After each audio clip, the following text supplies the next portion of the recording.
Précédemment, dans la vidéo qui précède. Tout de suite, la suite quoi.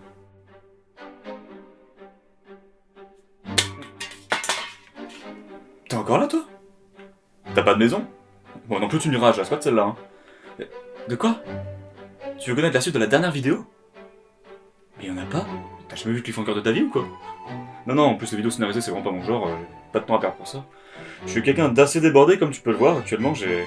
T'as qu'à passer dans 6 mois!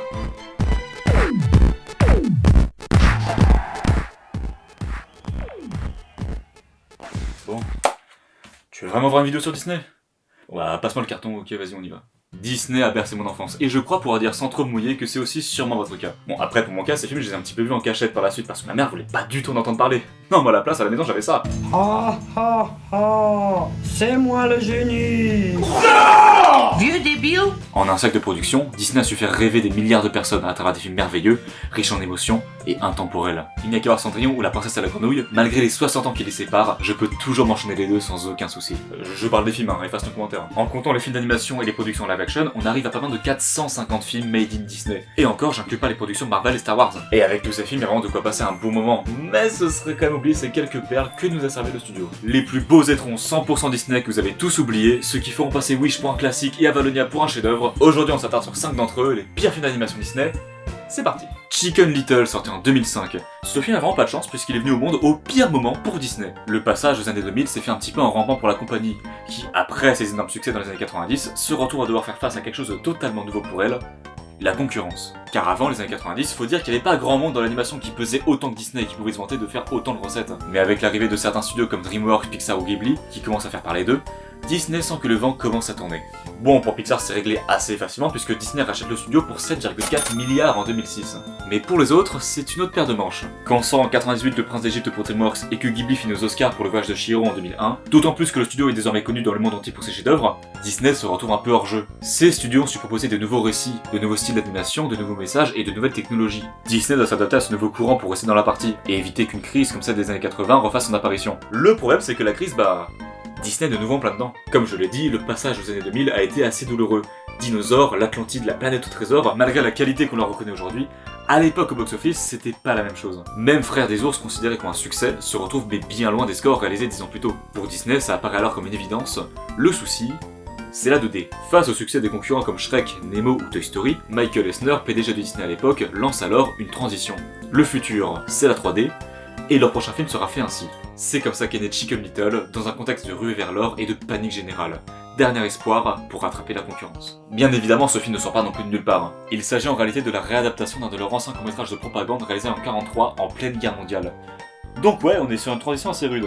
Mais surtout, ce qui saute aux yeux immédiatement en voyant ce film, c'est qu'on voit bien que Pixar n'a pas encore été racheté par Disney, et que leur savoir-faire n'est pas présent ici. What the fuck is this? Disney ne sait que très peu essayer la 3D. Sa seule expérience dans le domaine, c'est un film sur le marché direct ou vidéo sorti pour Noël. On est vraiment dans le rush, je vous dis. Donc Disney qui tente de faire un 100 mètres pour écraser ses concurrents et sans aucune préparation, et bah ça donne ça.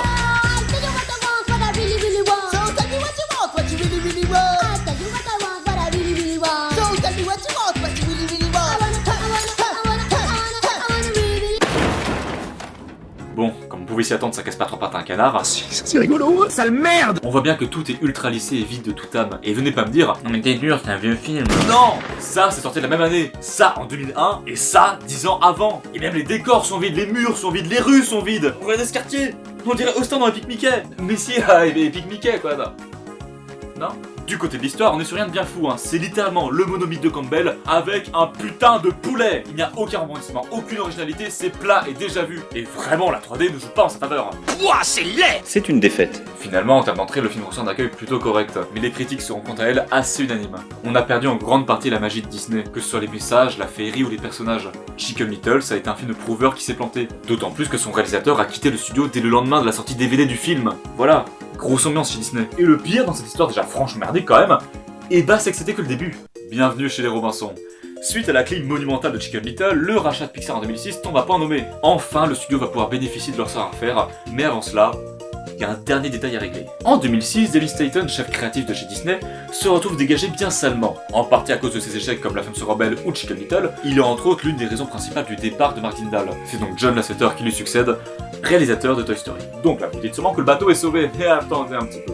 John se retrouve à devoir diriger une équipe déjà en pleine production sur Bienvenue chez les Robinson, dont le développement est déjà rendu aux 2/3. Et lorsqu'il va le travail actuel, il tombe de très haut. Les décors sont vides, les visages plats aux expressions inexistantes. Et ce que vous voyez actuellement, c'est la version finale, corrigée par la supervision de John Lasseter en urgence. Imaginez seulement à quoi ressemblait le film lorsqu'il est arrivé dans les bureaux. Il s'agit une fois plus d'une adaptation, cette fois-ci ça peut livre Une journée avec Martin Robinson, et ce film il est... il est très bien, c'est quoi le souci? Bon, ok, j'extrapole, c'est loin d'être toute réussite, mais c'est pas non plus un étron coulant. Oui, c'est vide, ça ressemble à un fond d'écran Windows, mais il y a une vibe à des 2000 que je trouve assez unique, je trouve. On bouffait du Frottiger héros partout à l'époque, et franchement, dans ce film, on retrouve beaucoup cette esthétique. À l'époque, quand j'étais petit, je détestais ce film, mais aujourd'hui, quand je le revois, je trouve qu'il dégage une certaine forme de nostalgie, et qu'il est plus plaisant que dans les souvenirs. L'histoire n'est pas non plus folle ici, Disney tente de jouer avec les plot twists, mais ça reste assez prévisible. Toutefois, l'histoire reste assez plaisante malgré ce manque de relief. C'est un film basique, mais plaisant. Bon, après, me faites pas dire ce que j'ai pas dit, on est quand même très loin de ce que Disney a l'habitude de faire. Et en termes d'entrée, ce film était un plus gros flop que Chicken Little. Dès l'année de sa sortie, ce film a été mis aux oubliettes. Mais heureusement pour Disney, la troisième tentative sera cette fois-ci la bonne quand sortira Volt en 2008. Enfin, un film d'animation 3D qui peut rivaliser avec les autres studios. Mais il y a encore un film qu'on oublie, qui est sorti avant ça. The Wild, sorti en 2006, soit pile entre Chicken Little et Bienvenue chez les Robinson. Quoi, vous connaissez pas ce film? Mais c'est normal, c'est même pas un Disney. Bon, alors ça peut paraître un peu brouillon dit comme ça, mais chez Disney, on a d'un côté les films 100% fait maison, dits classiques et en interne. C'est ceux que vous connaissez par cœur, d'ailleurs c'est bien précisé sur les DVD et les VHS que c'est des films made in Disney. Et puis d'un autre côté, on a les films qui sont juste produits ou distribués. Des films où Disney n'a eu aucun impact créatif sur le développement, qui a juste foutu son logo par-dessus en échange d'une distribution. Dans le cas de The Wild, c'est Core Animation qui s'est occupé de la création du film. Mais quand on s'appelle Disney et qu'on a un max de thunes, et ben on achète les droits de distribution pour bouffer un max de recettes et s'attribuer les mérites. En gros, Disney investit 80 millions dans la société à l'époque, en échange de quoi ils assuraient la distribution de leurs films. De quoi gratter un petit peu de thunes au box-office. Le film est donc sorti en 2006, et c'est bizarre, ça me rappelle quand même vaguement quelque chose, hein. Je sais pas vous.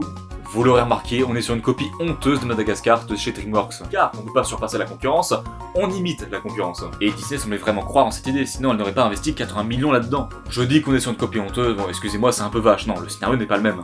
Il est moins bien. On est sur le mélange création entre Madagascar et Nemo, où un lion s'échappe du zoo de New York avec ses amis attardés pour retrouver son fils disparu. Sauf que c'est ni un DreamWorks, ni un Pixar. C'est un scénario avorté qu'on a sorti des poubelles et tenté de recoller avec de la merde. Et non seulement c'est pas original et mauvais, mais en plus c'est moche. Je vous rappelle que ce film est sorti la même année que Nos voisins les hommes. Pire encore, il est sorti la même année que Cars. Comment tu peux te pavaner au milieu de ces colosses? Même chez Ghibli, cette année-là, ils sortaient les contes de Terre-Mère. Juste mater l'animation. Et la 2D c'est toujours du passé, vous croyez? The Wild, c'est la consécration absolue de tout ce qui n'allait pas dans ce rush précipité vers la 3D. Disney s'est bousqué trop vite, n'a pas pris le temps d'anticiper à sa transition, et s'est retrouvé empêtré dans ses propres filets. L'arrivée soudaine d'une concurrence si forte a été un réveil difficile pour la firme, qui jusqu'ici n'avait pas eu de véritable adversaire. Mais malgré leurs échecs, Disney a su trouver un moyen de se relever. Et sans quasi-totalité grâce à Pixar et ses artistes, qui ont su aider Disney à faire évoluer leur animation et leur récit. C'est grâce à cette leçon que Disney a pu revenir en force, notamment grâce avec Volt en 2008, mais aussi et surtout, putain, Réponse sorti en 2010, où l'heure renouveau tant attendu pour Disney qui marque la fin de ces 10 ans de galère et le début d'un nouvel âge d'or rempli d'énormes classiques. C'est trop beau pour être vrai, non? Bah t'as raison. Milo sur Mars, sorti en 2011. Putain, on perd pas de temps. Pareil, c'est pas un film fait en interne, mais bon, vu que Disney affiche clairement son logo partout, on va le juger comme tel. Sorti des studios de chez AMC, à qui on doit l'excellent Noël de Monsieur Scrooge, Milo sur Mars s'avère être un cas assez à part. Bon allez, la bande-annonce. Oh man, I'm not busting you. What? She talks kind of funny, but I think she's trying to help us. Je vais aller me brûler les yeux à l'acide. Putain, ces aliens. On dirait Jar Jar Binks qui aurait couché avec toute la famille de la jungle réunie. Je sais que c'est pas drôle de se moquer du physique des gens.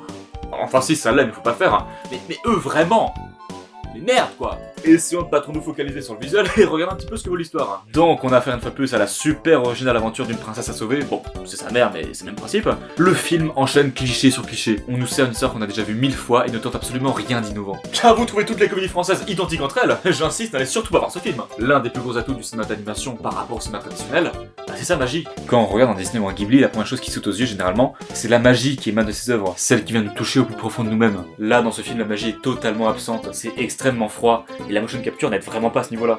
Non, tu dégages! On n'a aucune empathie pour les personnages et leurs péripéties ne nous affectent pas. Ils pourraient voyager dans le temps, manger du poulet, faire de la techno, on n'en aurait rien à battre. C'est comme si le film ne s'adressait même pas aux spectateurs. Normalement, un film c'est un peu comme une montagne russe. T'en pars dans le wagon, tu te laisses porter par l'attraction. Ici, on est complètement mis de côté et on regarde sa montre pendant toute la traversée. Y a vraiment rien qui fonctionne pour moi dans ce ce film. Et même récemment pour Pixar avec son Puzzle éclair, c'est quasiment la même chose que j'ai ressenti. À sa sortie, personne ne savait vraiment de quoi parlait ce film, et le public ne savait pas vraiment si c'était plutôt un film enfantin ou dramatique. Faut dire que le marketing était assez pauvre. La cible n'aura jamais été atteinte, et le film n'aura rapporté au box-office que 38 millions sur un budget initial de 150 millions. C'est à peine 26% de rentabilité, plus de 110 millions de pertes. À ce jour, Milo sur Mars, c'est le plus gros flop de toute l'histoire de Disney du côté animation. Et contrairement à La Planète au Trésor, le deuxième plus gros échec du studio, ce film ne s'apprécie pas vraiment avec le temps. Certains vieillissent comme le bon vin, à l'inverse, Milo sur Mars, lui, vieillit plutôt comme à gratin de reste, mauvaise idée. Un peu comme Jar Jar, le chien de Toy Story, les danses techno, le jean skinny, que je mets dans le même enfer que ce genre de veste. C'est immonde. Au final, Milo sur Mars est quand même rentré dans l'histoire de Disney, un peu par la porte des chiottes, mais il est dedans. Disney n'a pas eu de chance avec ses films et s'est souvent retrouvé à faire les mauvais choix sous la pression de la concurrence et de l'avancée technologique. C'est déjà un miracle pour un studio aussi vieux de tenir la route autant d'années après ses débuts. Tout le monde ne peut pas en dire autant. Alors oui, Disney nous a servi des films médiocres ces décennies, mais ce serait oublier tous les autres films sortis ces années-là. Il y a toujours un peu de magie, même dans les périodes les plus sombres. Et certaines œuvres que l'on renie à l'époque finissent enfin par trouver une place dans le cœur d'un public. Vous par contre à vous faire foutre. Et face à autant de médiocrité et qu'on ne veut pas en crever, j'ai la solution parfaitement adaptée et adéquate, l'oubli. C'est la potion magique. Toutes les bouteilles de la maison et un petit flacon de poppers. T'en veux? Non? Bon. Et ben on se dit à plus tard alors. À bientôt.